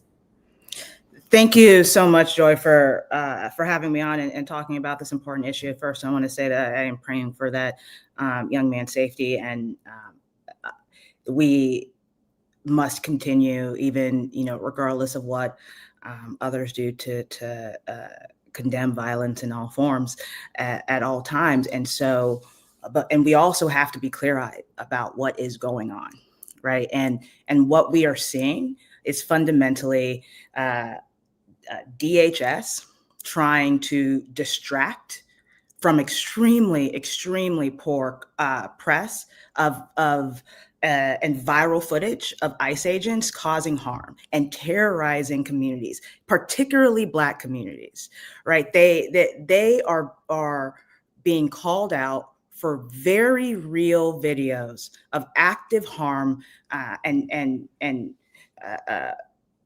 using and weaponizing a single video of a young Black man in order to try to stoke fear and feed to shift and feed a narrative of Black crime, right? That comment that you show that they have the receipt. Guess what? This administration literally never has receipts. Receipts. Well, and the other thing about it is the origins of it. There are a couple of videos I want to show, Jason. We're going to go through and I'm going to see if we can try to pull these up.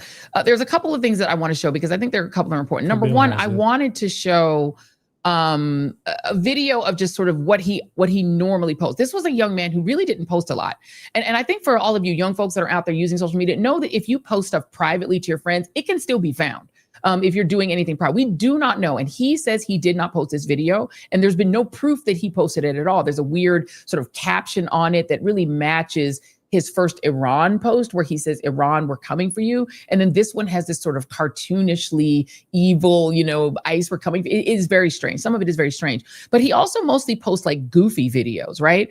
Let's play H12 if we can. If we can play H12, this is what this is sort of the kind of flavor. I went sort of a deep dive into stuff he posts. He posts a lot of stuff like this. If we have H12, these kinds of videos that are kind of like silly videos. He posts a lot of dance videos. He actually has 2 accounts, and one of them is mostly like sort of dancey stuff. We have to load it. Oh, okay. So we don't have it. Then H13, do we have H13? Because H13 actually talks about the person that actually made this viral in the first place. Tell us who that is, Isosa.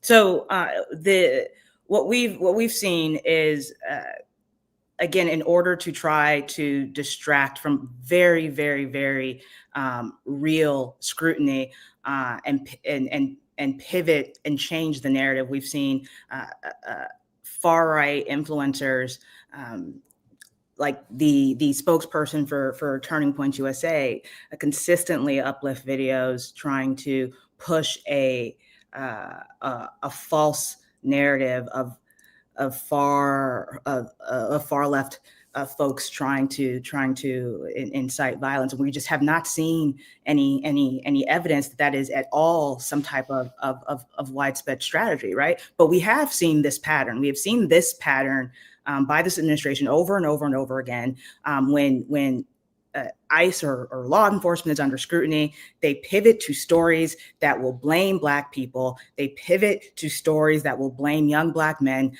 falsely for violence, to fuel racial stereotypes and justify unjustifiable. We've just begun. We do know that this is going to last for months, and we have just begun. In fact, I will tell you that it will last forever, because what we believe will happen is the numbers of law enforcement agents from different agencies will change depending on the mission at the moment. It'll be mission dependent. What we find this week will inform what we do next week. But we know that the surge that has taken place currently, that surge will diminish at some point. But what we learn from that surge the collaboration that is happening right now between the U.S. Marshal Service and the Memphis Police Department and the FBI and the DEA and the Tennessee Highway Patrol, that collaboration that in some ways has never been this effectively executed, that collaboration will be here from now on. So this operation in some ways may never end. It'll just change in its scope as we execute through the mission. And obviously the goal is to minimize, if not approach, the elimination of violent crime in the city of Memphis.